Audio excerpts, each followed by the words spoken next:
Anyways, Kiki, let us know like what you do. Just we know you're in the commercial real estate game, but yeah, please go ahead and explain. So, yes, I'm in commercial real estate. I've been in real estate for 2005, 2006. So specifically what I do in commercial real estate space is I lease and sell warehouse locations to licensed cultivators. Well, they're process of being licensed, but basically compliant locations where the cultivators could, or they can cultivate. um, and some, I do a little bit of retail as far as the dispensaries, not a lot of that. Mostly it's the cultivation warehouse industrial space. How big are these spaces? For it just depends on what it is that the client is looking for. So if you're looking for a manufacturing license, you would most likely have a space no more than about 3 to 5,000 square feet. But if you're looking for, for a micro business license to manufacture, cultivate, and distribute, and possibly even have a retail space there, the sizes can be anywhere from 5,000 to 40,000 square feet. Yeah. And the great thing about downtown LA and also other areas, but specifically downtown LA, is that those buildings there, they're currently powered up. They have the sufficient amount of power for the cultivators to utilize to cultivate and or manufacture and distribute. Have you seen any of these guys using like solar and like other methods of? No, I have a few solar guys that contact me in regards to assisting my clients. I have clients who think it's a great idea. However, up to this point, I have not had an investor owner or principal owner to agree to do that. However, I've had the cultivators, if they've made a purchase, they see the value in doing it, hands down. Yeah, that'll be interesting to see how much they can actually save off of, investing in the solar, and then on top of that, running it, and what the difference of the cost is. It seems to be substantial from what I keep hearing, gathering from my clients. I haven't did my personal research. Like I said, I've had some vendors to contact me in regards to, selling this to my clients. And it seems as though from their perspective that it's a great opportunity. You should invest in a solar company and actually sell all this stuff over to them. That's a good idea. That's a great idea. Let's team up on that one. So hey. what made you pick real estate, but not just the real estate side, but the commercial side on top of that? Okay, just to be quite frank, I moved here from South Carolina. I was in real estate there. Yeah. Totally different market, needless to say. I went to I was being coached by Tom Ferry, and I went to a conference out in Palm Springs. And my favorite guy, Gary Vaynerchuk, was speaking there. This is 2009, right? And it was his speech just blew my mind because, for one, I've never heard anyone drop the F-bomb at that type of event. I'm coming from the South. Yeah. And then, his goals, they were just so big, him buying the jets, he's still saying it to this day. But there was something that he said in regards to how TV will be consumed, or television will be consumed. And actually over the past few years, we've seen that develop. This, like I said, this is 2009. And I had never been to LA. And then once I drove up to LA, I saw the prices of the homes here. And I was like, I got to move to LA. Fast forward, the market it was very different. Residential real estate to me was more of a emotional decision. So I wanted to place myself in a business that would not be, so I kind of figured, hey, let me do commercial real estate. If the numbers work, it's a deal, right? And so I had a few successes in, multifamily, office, retail. And a friend of mine, he asked me to find him a location. And then he was informing me, this was fast forward 2015, I believe. And I think it was 2015, 2014, possibly. And he informed me that, it's going to be legal. It's going to be legal. So I started doing my research into, the legalities of it. And so, yeah, it worked out for me. There was some really interesting events along the way. However, here we are. And yeah, so that's the real reason. Yeah, this is Vancouver is a pretty decent sized market for growing and selling. I'm not I don't know too much about it, but it was legalized here a little while ago. I'm not following that trend. Yeah. but I know California and British Columbia have a lot of business going back and forth. So look into this market as well. Somebody wants to expand out here too. Expanding, are you saying expanding from your area into my area, Yeah, or? or the other way around. Hmm. That's interesting. I'm seeing clients come from all over the place. Washington, from the East Coast, from upstate California down to Southern Cal. So I think that where most of my clientele is coming from is in the Southern California area. And like I said, the guys who are up north, the guys who've been cultivating for years, who are looking to, to establish themselves and make a name for themselves, especially in regards to branding. Yes, yes. So, Kiki, what drives you? Like, what's your biggest why? You wake up in the morning and like, I like, what's your purpose? That's easy. That's love it. I have to say my family. Like hands down, my family. They still live in Arkansas. That's where I'm originally from. It's probably threefold. My family, for me to be an example of the individual that I say I am. The things that I say that we pray for and we strive for, our purpose. For me to obtain those things, so that they can see it is possible. Um, and also to any other, I grew up in a town with 3,000 people, you Wow. know, England, Arkansas, you know, and so it's for people who have really big dreams that they can say, she did it, I can do it too, and to another thing is to bring in, I'm an entrepreneur, and with being an entrepreneur, there is a level of wealth that I would like to attain, as we all would.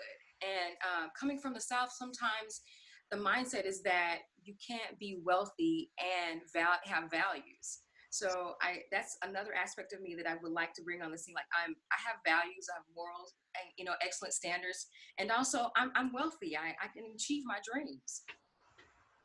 So leadership role, Yeah, it straight up is. leadership. Yeah, it is. And Hey, you know what? The market here in Vancouver has been slowing down. What do you see in the market in LA or Southern California?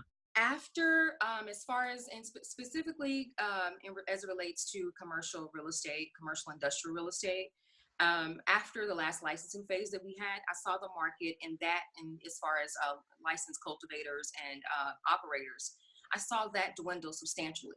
Now that we're anticipating that the DCR is going to allow the third phase of licensing, I'm seeing that people are actively moving toward that. Vacancy rate right now, I'm sure it's probably around 3% in Hmm. that. And the residential real estate, from what I'm seeing there, is the market is not a buyer's market yet. It's not a seller's market. It seems as though it's somewhere in between. Price values, to my knowledge, are stabilizing, which is, of course, is going to bring more buyers in the market. Yeah. Have you seen like a drop in the high end side and then like on the residential side and then more activity on the first time and the budget buyers? Absolutely, absolutely. And it's not my niche market. However, Yeah, I I still get it. follow it because I see the market as an investor. If this is where the market is going, if this is going to price is going to be dropping, I need to get in. So yeah, I do see them stabilizing and homes being on the market, especially in the higher end, a little bit longer than normal.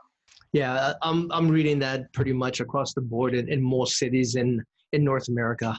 I don't know if you know the Vancouver market, but we're one of the most unaffordable markets in North America. And because our high end market just ballooned over the last couple of years, Mm-hmm. housing went from like a couple of million, certain areas, 1 million, 2 million, all the way to like 5, 6 Wow. over maybe 2, 3 years, and it's very hard. And now we're definitely seeing that side coming down, especially on the high end side. And I see the same in New York and in San Francisco, Seattle, LA now. Well, I mean, that's a bring the price that the fact that the prices are substantially or leveling should bring, like you said, more interested buyers into the game. That's Yeah, true. yeah, I think so. I think eventually people will start coming back into it, and I think right now everyone's just trying to figure out what's going on with well, in the U.S. election years next year. Excuse me, rates and everything else, and we got the same issues over here. What's going on with the government rates? Politics affects us all, doesn't it? I think most definitely, the rates, the market, the real estate market as a whole. I believe it affects. I get it, but the difference here is a lot of them sit there and they want to blame others, right? Hmm. It's the government's fault. Well, adjust, Yeah, right? it's not that it's an adverse effect. Right, the I market's going to open somewhere else. It's just you just got to learn how to adjust and go for it. Absolutely, and I perceive it as a win-win for all. If the prices are adjusting, if they're leveling, well, there's going to be a way for me as an investor or an owner to come in and capitalize on that. I was listening to a podcast a couple of days ago, and it was I think they were talking about the Washington D.C. area where the market was very slow, and Amazon is opening up their another office in that city. Then they started targeting workers of Amazon, Hmm. and their business is taking off right now. They got lots of clients coming in, and well, they definitely did Instagram and Facebook ads to target them, but that's a way to go after new clients. Absolutely. There you go. So because these individuals would be entering into this area, uh, this probably is a known fact of the incomes of certain individuals. So new construction, and brokers targeting those particular individuals is a very wise idea. Word of advice to the younger entrepreneurs starting real estate game or anything, just beginning. Follow your dreams, follow your heart, use social media as much as you possibly can. It's a free tool. Don't try to reinvent the wheel. If someone else did it, you can do it as well. Follow the footsteps in someone who's doing exactly what you're doing. Take the first step. Take the first step. Whatever that particular thing is, do it today. Do it right now. I don't care if it's this small. Do that and continue to do it and watch what your business unfolds. Stay Nice. yourself. Stay true to yourself. Whomever you are, whatever it is that you're presenting, be that individual and and be okay with allowing people to see that. That's one thing that there's so many copycats in the game, and it's people doing some of the same things, but if we need more originality, I believe. Yeah, like I got to this point in my life by failing at almost everything I've done, and not quitting, just getting up and learning from it, and it just opens up so many doors. And then these little businesses that you try out or things that you try out, it becomes your journey, and then you understand how everything works. And one of these days it's just gonna go. And I think a lot of especially the younger ones that I have coming into my office, they're scared of failing and what others think. And if I can assist in any way in saying, look, failure is just experience. That's all it comes down to. You know, hey, if your business does great, great. If you fail, look, you just learned something. You learned a Totally. lesson, and go ahead. In failing, I agree 150%. There are 1,000,001 lessons in failing. If you focus on the lessons and continue to focus on your dreams and goals, those failures will end up will position you or propel you to the next level. I believe every failure, what I perceived as a failure in my life, I allowed that to be a stepping stone. It didn't feel good. It hurt. However, I had my eyes and my sights set on the thing that I desired the most. And I continued to see that, and regardless of what was going on at that time. Failure is a win to me.